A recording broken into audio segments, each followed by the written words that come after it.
આજે 8/5/2026 અને સરગવાનું રોપણી ચાલુ છે. તો કઈ રીતે રોપો તે જરા જુઓ. કારણ કે ઠેલી પહેલાં ફાડી નાખવી અને ઠેલી જેટલો ખાડો કરી દેવાનો કોદાળીથી, આ રીતનો. બસ આ રીતે ચોપણી માટી કરી દેવાની. જો આ રીતે ચોપણી થાય. બસ સોની અંદર પાછું માઇક્રોરાજા અને ઇમિકનું પાણી આપી દેવું. માઇક્રોરાજા અને ઇમિકનું.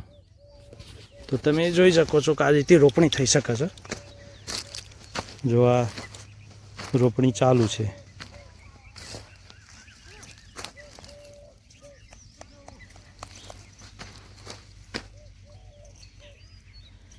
ઠેલી તૂટવી ના જોવે. ઠેલીનું જે પીડ ખરું ને માટી એ તૂટવી ના જોવે અને કોરે મારે માટી દબાઈ દેવાની અને પછી પાણી લીટર જેવું પાણી આપી દેવાનું.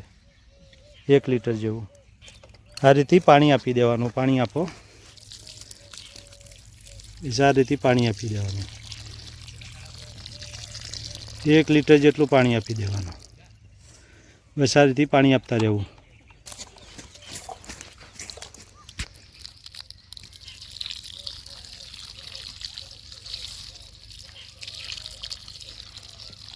આ રીતે દરેકને છોડને આટલું પાણી આપવું જ જોઈએ મિનિમમ. તો એના મૂળ સુધી પાણી જશે. માઇક્રોરાજા અને ઇમિકનું પાણી છે. હું તમને માઇક્રોરાજાનું પેકેટ બતાવી દઉં અને ઇમિકનું પેકેટ બતાવી દઉં. મિત્રો આ બ્લેક ડાયમંડ છે એગ્રીકોનનું. આ રહ્યું અમે 1 પેકેટ 1 બેરલની અંદર નાખીએ છીએ. અને માઇક્રોરાજા છે.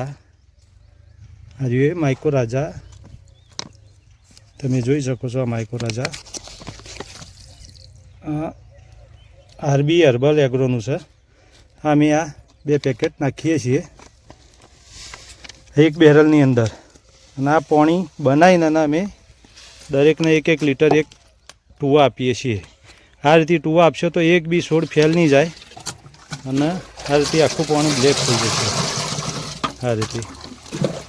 આ રીતે છોડ ચોપવા જોઈએ તમારે દરેકને.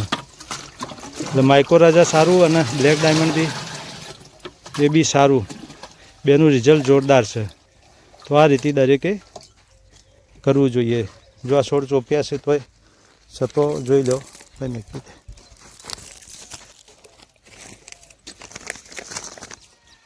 આખું જોઈ લે એગ્રીકોનનું.